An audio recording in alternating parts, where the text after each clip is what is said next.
Hi friends, నమస్తే అండి. నేను మీ Jyotsna. Welcome to my channel housewife kitchen creatives easy recipes అండి. ఈరోజు కూడా హెల్దీ రెసిపీతో మేము ముందుకు వచ్చాను. చాలా కమ్మగా ఉండాలి కాలీఫ్లవర్ బఠానీ కర్రీ అంటే తప్పకుండా ఈ టిప్ ఒకటి పాటించండి. చాలా సింపుల్ పద్ధతిలో టేస్టీగా ఈరోజు కాలీఫ్లవర్ ఫ్రై చేసుకుందామండి. స్కిప్ చేయకుండా చివరి వరకు చూడండి. చూస్తున్న ప్రతి ఒక్కరు తప్పకుండా లైక్ చేయండి, కామెంట్ చేయండి. ఇంకొక విషయం అండి, ఈ రెసిపీ అయితే చిన్నపిల్లలతో సహా పెద్దవాళ్ళ వరకు అందరూ ఇష్టపడతారండి. చపాతీలోకి అయితే ఇంకా పూరీలోకి కానీ చపాతీలోకి అద్భుతంగా ఉంటుంది. లంచ్ బాక్స్లోకి అయితే ఇంకా సూపర్. పిల్లలు చాలా ఇష్టంగా చాలా చాలా చాలా చక్కగా తింటారండి. కాబట్టి తప్పకుండా ఈ రెసిపీ ట్రై చేయండి. నేనైతే ఒక 300 గ్రామ్స్ వరకు కాలీఫ్లవర్ తీసుకున్నాను. ఫ్రెష్గా ఉన్న కాలీఫ్లవర్ ఇలా చిన్న ముక్కలుగా కట్ చేసి పెట్టానండి. ఇప్పుడు ఒక చిన్న కప్పు నిండా అంటే పావు కేజీ బఠానీలు అండి. పావు కేజీ బఠానీలు వలిస్తే ఈ కప్పు నిండింది. ఇవి పక్కన పెట్టేసుకొని కాలీఫ్లవర్ ఒక బౌల్లో వేసేసుకొని ఇప్పుడైతే ఇందులో కొంచెం 1/2 టీ స్పూన్ సాల్ట్ వేసుకోవాలండి. సాల్ట్ వేసిన తర్వాత వేడి నీళ్ళు ఇందులో పోయాలి. మరీ మరిగించిన నీళ్ళు కాకుండా కొంచెము గోరువెచ్చగా కంటే కొంచెం ఎక్కువ ఉండే అంత వేడి నీళ్లు ఇందులో పోసేసుకోవాలండి కాలీఫ్లవర్ పైన. అప్పుడు కాలీఫ్లవర్లో ఉండేటువంటి చిన్న చిన్న పురుగు ఎగ్స్ ఏమన్నా ఉన్నా అన్ని వాటర్ పైకి వచ్చేస్తాయండి. ఇప్పుడైతే ఒక ఐరన్ కడాయి తీసుకున్నాను. ఐరన్ కడాయిలో చాలా మంచిగా అవుతుందండి ఫ్రై. ఒక 3 టేబుల్ స్పూన్ల ఆయిల్ వేస్తున్నాను. కొంచెం ఆయిల్ ఎక్కువ పడుతుంది. నూనె వేడైన తర్వాత ఆవాలు, జీలకర్ర, కొంచెం మినపప్పు, శనగపప్పు వేసేసుకోవాలండి. ఇవన్నీ చిట్పట్లాడిన తర్వాత ఇప్పుడు తరిగి పెట్టుకున్నటువంటి ఉల్లిపాయలు కొంచెం ఎక్కువ వేసుకోవాలి. ఒక 2 మీడియం సైజు ఉల్లిపాయలు కట్ చేస్తే ఒక కప్పు నిండా అయినాయండి.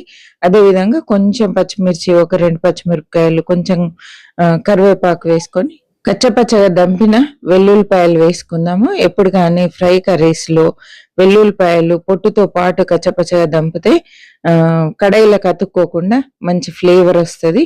అదేవిధంగా కొంచెం గుప్పెడు మెంతి వేసాను. బేబీ మెంతి కాదండి, పెద్ద మెంతాకులు ఉంటాయి కదా, అది వేసానండి. కొంచెం పసుపు వేసేసుకొని అంతా ఒకసారి కలిపేసుకోవాలి. ఈ తాలింపు అయితే మరీ ఎక్కువ వేగొద్దండి, ఎందుకంటే మళ్ళీ మనము కాలీఫ్లవర్ వేసిన తర్వాత మళ్ళీ వేగుతుంది కాబట్టి కొంచెం లైట్గా మగ్గితే సరిపోతుంది. చూసారా, అల్లం వెల్లుల్లి పేస్ట్ వేస్తే కడాయికి అతుక్కపోతుంది. ఇప్పుడైతే అతుక్కోవట్లేదు. వెల్లుల్లిపాయ ఫ్లేవర్ వస్తుంది కానీ అల్లం వెల్లుల్లి వేస్తే మాత్రం కడాయికి అతుక్కుంటుంది. ఇలా లైట్గా వేగిన తర్వాత బఠానీలు, కాలీఫ్లవర్ వేసేసుకొని పైనుండి రుచికి సరిపడా ఒక 1/2 టీ స్పూన్ ఉప్పు వేసేసుకొని అంతా హై ఫ్లేమ్లో కలపాలండి. ఫ్లేమ్ అయితే ఇప్పుడు హైలో పెట్టాను. చక్కగా ముక్కలన్నీ వేడయ్యేంత వరకు హై ఫ్లేమ్లోనే ఫ్రై చేసుకోవాలి. ఇప్పుడు మాత్రం స్టవ్ పూర్తిగా సిమ్లోకి మార్చి మూత పెట్టి ఒక్క 2 నిమిషాలు చక్కగా మధ్య మధ్యలో కలుపుతూ మగ్గించాలండి. అంటే ఆల్మోస్ట్ కాలీఫ్లవర్ ఉడికిపోవాలి, అంత టైం పడుతుందండి. చూసారా, కాలీఫ్లవర్ చక్కగా ఉడికిపోయింది. బఠానీలు కూడా పచ్చివి డైరెక్ట్గా వేసాం కాబట్టి అవి కూడా ఉడికిపోయాయండి. నానబెట్టినవి అయితే కొంచెం లేట్ అవుతుంది, పచ్చివి త్వరగా ఉడికిపోతాయి. కాబట్టి ఇలా ఉడికిన తర్వాత ఇప్పుడు స్టవ్ మళ్ళీ హైలోకి పెట్టేసి రుచికి సరిపడా కారం వేసుకోవాలి. నేనైతే కారం ఇప్పుడు 1 టీ స్పూన్ వేస్తున్నాను. మీరు తినే కారాన్ని బట్టి వేసుకోండి. ఇప్పుడు మనం వేసిన కారం మాత్రం మీడియం స్పైసీగా ఉంటుంది కాబట్టి 1 టీ స్పూన్ వేసానండి. సరిపోతుంది, పర్ఫెక్ట్ గా సరిపోతుంది. ఇలా హైలో పెట్టి కారం వేగేంత వరకు ఫ్రై చేసుకోవాలి. అడుగంటకుండా ఇలా అడుగు గీరుతూ చక్కగా ఫ్రై చేయాలండి.